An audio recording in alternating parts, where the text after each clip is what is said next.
Hello YouTube family, welcome to Sugan's home. இன்னைக்கு ஒரு traditional recipe தாங்க. இது ஒரு தடவை செஞ்சீங்கன்னா கண்டிப்பாக இதோட டேஸ்ட்டுக்கு அடிமையாகி திரும்ப திரும்ப செய்வீங்க.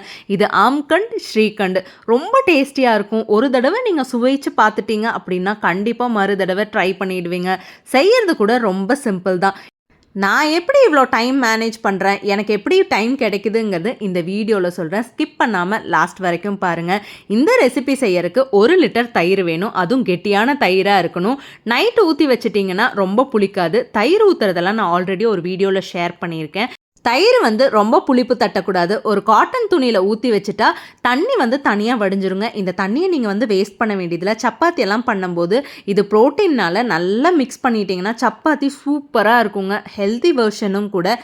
இப்போ விஷயத்துக்கு வரேன். நமக்கு எப்படி டைம் கிடைக்கிதுன்னா, ஒரு நாளைக்கு முன்னாடியே எல்லா வேலையும் பிளான் பண்ணிக்கணும். இப்போ நான் காலையில் வெளியில் கிளம்புறேன் அப்படின்னா அடுத்த நாளைக்கு என்ன வேணுங்கிறது முன்னாடியே பிளான் பண்ணி நான் எழுதி வச்சுக்குவேன். இப்போ வேற மாம்பழ சீசன் வந்துருச்சுங்களா, பாதி மாம்பழம் எல்லாமே வேஸ்ட்டாக போயிடுது.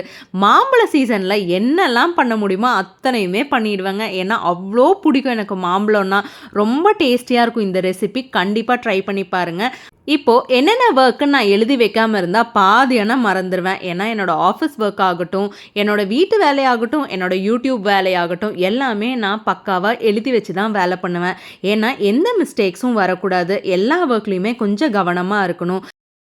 நம்ம இந்த 1 லிட்டர் தயிரில் 2 ரெசிபி பண்ண போகிறோம். ஒன்று ஆம்கண்ட், இன்னொன்று ஸ்ரீகண்ட். ஃபஸ்ட்டு ஸ்ரீகண்டுக்கு சர்க்கரை ஏலக்காவை நல்லா நைஸாக பொடிச்சுக்கணும். ஒரே ஒரு கல் உப்பு போடுங்க. இதனால டேஸ்ட் ரொம்ப தூக்கலாக கிடைக்கும். அடுத்தது ஆம்கண்ட் ரெசிபிக்கான சுகர் தான். நான் 1/2 கப் சுகர் எடுத்திருக்கேன். இது கூட கொஞ்சம் சாஃப்ரான் சேர்த்திருக்கேங்க. சாஃப்ரான் கலருக்காக தான். சாஃப்ரான் சேர்த்தும் போது ரொம்ப டேஸ்டியாகவும் இருக்கும். அந்த கலரும் பார்க்கறக்கு நேச்சுரலாகவே இருக்கும். இப்போ அடுத்தது மாம்பழத்தை தண்ணி ஊற்றாமல் நல்லா அடிச்சுக்கணும். இதில் எதுலேயுமே தண்ணி சேர்த்தக்கூடாது. நல்லா ஃபைனாக அரைச்சிக்கணும். முதல்ல நம்ம ஆம்கண்ட் பண்ணிடலாம். நம்ம அரைச்ச மேங்கோ விழுதை ஒரு பவுலில் மாற்றிக்கலாம். இது பாருங்கள் எவ்வளோ நைஸாக அரைச்சிருக்குன்னு. இந்த கன்சிஸ்டன்சியில் இருந்தால் மட்டும்தான் நம்ம ஆம்கண்ட் சூப்பராக ஒர்க் ஆகும். இப்போது நம்ம 20 நிமிஷம் ஆயிடுச்சு. நான் கல்லும் வெயிட் வச்சுருக்கேன். அப்போ தான் சீக்கிரம் அந்த தண்ணி ட்ரெயின் ஆகிடும். இப்போ ஓப்பன் பண்ணி காமிக்கிறேன் பாருங்கள். அவ்வளோ சூப்பராக இருக்குங்க. நான் என்னோடய ஆஃபீஸ் ஒர்க்கெல்லாம் ஆஃபீஸ்லேயே முடிச்சுட்டு வந்துடுவேன். ஆஃபீஸில் ஒர்க் முடித்த உடனே எனக்கு கொஞ்சம் கேப் கிடைக்கும். அந்த டைமில் நான் எடிட்டிங் வேலைலாம் பார்த்துருவேன். அதனால எனக்கு ஒர்க் கொஞ்சம் ஈஸியாக இருக்கும். இந்த ஷூட் பண்ணும்போது தான் காலையில் கொஞ்சம் நேரத்தில் எந்திரிக்க வேண்டியதாக இருக்கும். எந்திரிக்கிறது ரொம்ப ரொம்ப முக்கியமானது. நைட்டும் 10 to 10:30 தூங்கிடுவேன். காலையில் கம்பல்சரி 5:30க்கு எந்திரிச்சிருவேன். 5:30க்கு எந்திரிச்சா மட்டும்தான் என்னோடய வேலையெல்லாம் நான் கரெக்டாக பண்ண முடியும். அப்படி இல்லைன்னா எல்லாமே லேட் ஆகிடும். 1-2 வேலை நின்றுச்சு அப்படின்னா அந்த நாளே நமக்கு டென்ஷனாக இருக்கும். அதுக்கு காலையிலே எந்திரிச்சிடலாங்கிற மைண்ட் செட்டு தாங்க. இப்போ தயிர் பாருங்கள், தண்ணியெல்லாம் நல்லா இழுத்துருச்சு கீழே. தயிர் நல்லா கெட்டியாக இருக்குது. இந்த பதத்தில் இருக்கணும். பாதி எண்ணெய் எடுத்து நான் ஆம்கண்டுக்கு சேர்த்துறேன், பாதி எண்ணெய் ஸ்ரீகண்டுக்கு சேர்த்துறேன். கையில் எடுத்தாலே எவ்வளோ கெட்டியாக இருக்குது பாருங்கள். சின்ன சின்ன நுணுக்கங்கள் தெரிஞ்சால் போதும். டைம் எல்லாம் ஈஸியாக மேனேஜ் பண்ணிடலாம். இப்போ துணியிலேருந்து எல்லா தயிருமே எடுத்தாச்சு. கொஞ்சோண்டு பாதாம், முந்திரி, பிஸ்தான்னு நம்ம விருப்பத்துக்கு ஏற்ற மாதிரி சேர்த்துக்கலாம். வேண்டான்னா ஸ்கிப் பண்ணிக்கலாம். இது போட்டால் கொஞ்சம் சாப்பிட்றதுக்கு நல்லாயிருக்கும். இந்த ஆம்கண்ட் ஸ்ரீகண்ட் ரெசிபியை சப்பாத்தி கூட வச்சு சாப்பிட்டிங்கன்னா அவ்வளோ டேஸ்ட்டாக இருக்குங்க. இப்போ என் 2 பொண்ணுங்களுக்கு ஸ்கூலு காலேஜ் எல்லாம் ஸ்டார்ட் ஆகிடுச்சு அப்படின்னா என் பொண்ணுங்களுக்கு அந்த ஷெட்யூலே வேறு மாதிரி இருக்கும். எனக்கும் ரொம்ப ஹரிபரியாக இருக்கும். காலையில் எந்திரிச்சு அந்த வேலையை டக்கு டக்குன்னு முடிச்சு டிஃபனை பண்ணி கொடுக்கணுங்கிற டென்ஷனாகவே இருக்கும். இப்போ ஸ்கூல் லீவ்னால கொஞ்சம் ஃப்ரீயாக இருக்குது. ஆம்கண்டை நல்லா 4 ஸ்பூன் வச்சு பீட் பண்ணிக்கிட்டே இருக்கணும். நல்லா பீட் பண்ண அது க்ரீமி கன்சிஸ்டன்சியாக வந்துடும்.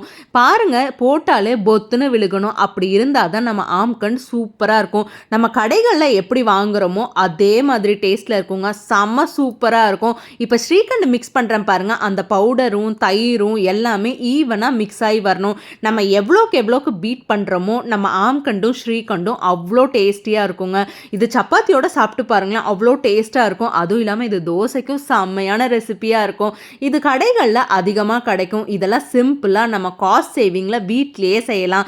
இப்போ நான் காலையிலேயே வெளியில் கிளம்புறேன்னா லிஸ்ட் எடுத்துகிட்டு போயிடுவேன். நான் காய்கறி வாங்குறதுலேருந்து மளிகை ஜாமானை வாங்குற வரைக்கும் அதிகமாக ஸ்டோர்லாம் பண்ண மாட்டேங்க. காய்கறி 2 நாளைக்கு வேணுங்கிறது, மளிகை ஜாமானம் 15 days ஒன்ஸ். ஏன்னா நம்ம சிட்டிக்குள்ளே இருக்கிறனால நான் அடிக்கடி போய் வாங்கிக்குவேன் ஃப்ரெஷ்ஷாக. இதே நிறைய வாங்கி டம்ப் பண்ணிட்டோன்னா அதோட ஃப்ரெஷ்னஸே போயிடும். எப்போவுமே நம்ம ஃபுட்டோட சுவை அதோட ஃப்ரெஷ்னஸில் கூட இருக்குங்க. ட்ரை பண்ணி பாருங்கள் இந்த டிப்ஸ் யூஸ் ஆகுமான்னு. என்னோட ஆஃபீஸ் ஒர்க்கெல்லாம் முடிச்சுட்டு நான் வீட்டில் என்னென்ன தேவையோ இஞ்சி பூண்டு பேஸ்ட் அரைச்சி வைக்கிறது, தக்காளி வெங்காயம் கட் பண்ணி வைக்கிறது, இந்த மாதிரி வேலைகளெல்லாம் கொஞ்சம் முன்னாடியே ப்ரிப்ரேஷன் பண்ணிவிடுவேன். ஏன்னா வேலை விட்டு வரும்போது ரொம்ப டயர்டாக இருக்கும். டக்கு டக்குன்னு எதையும் பண்ண முடியாது. வீட்டில் குழந்தைங்களும் பசியாக இருப்பாங்க.